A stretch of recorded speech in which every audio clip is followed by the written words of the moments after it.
Seeing as though most of my subscribers I've gained in the last month have been from this video, I felt like it was time to address the other titan of mobile gaming, Angry Birds.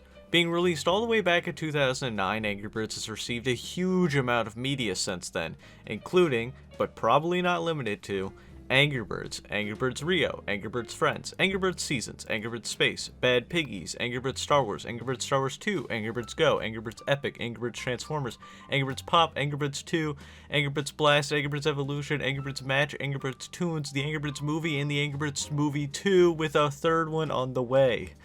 This being said, there's clearly a lot of Angry Birds media to consume. Almost too much content, you may say, and you wouldn't be alone. Rovio themselves agrees, but we'll get to that later. But it is clear that after the first Angry Birds success, Rovio said, "Wow, this is doing great. Let's milk it for all it's worth, even if it results in some products that we soon become very not proud of and delete.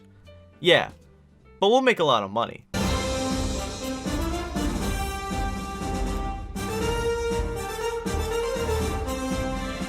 Before we get back into the video, it just seems like you may or may not have liked and subscribed yet, so you should get on that, big man.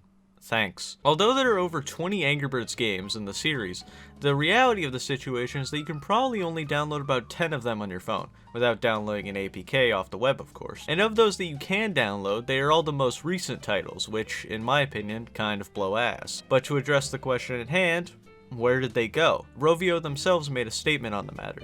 Some of the older Angry Birds games have remained unchanged for quite some time, while we directed our focus to our newer titles. Rather than continually updating these older games to remain compatible with changing devices and marketplace requirements, we've decided instead to focus on providing incredible experiences in our active games. So basically they overextended, making so many shit titles that they didn't feel like putting in extra money and effort to keep all their titles up to date, so they just left them in the dust. This wouldn't have been too bad if the titles they updated were good, but they aren't. All the good Angry Birds titles have been shafted for these money-hungry copies. When I play an Angry Birds game, I want to play Angry Birds. Not off-brand Mario Kart, not Candy Crush, Angry Birds.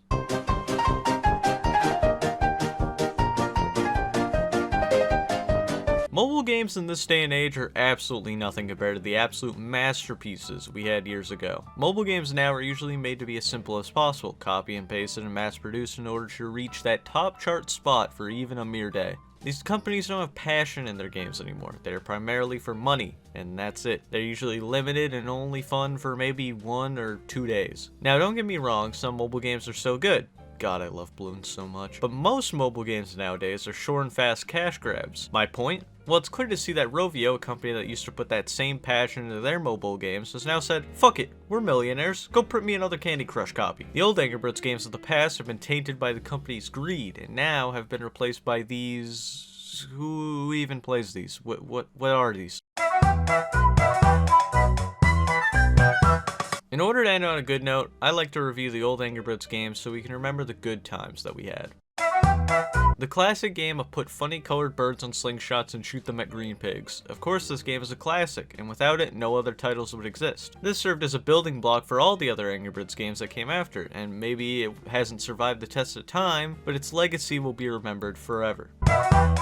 One of my personal favorites, Angry Birds Space innovated heavily on top of the original Angry Birds, adding new mechanics every few levels in order to spice up the gameplay. This game also introduced boss fights, which were a fun switch up to the normal bird slinging action. And they also had that weird ice cube bird, which was cool, I guess.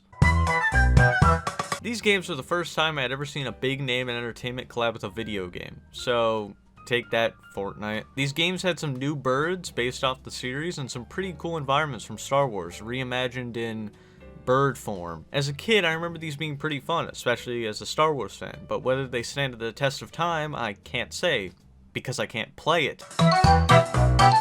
Now, I know this isn't a true Angry Birds game, but God was this game good. I would probably argue that Angry Birds Epic is my favorite game in the series. Amazing music combined with fun gameplay, diverse enemy types, and different ways to build your team and approach fights made this game one of the best. A strange title to be sure, but amazing execution. And that's about it for good Angry Birds titles. The rest I would say were either mediocre, or I didn't play them.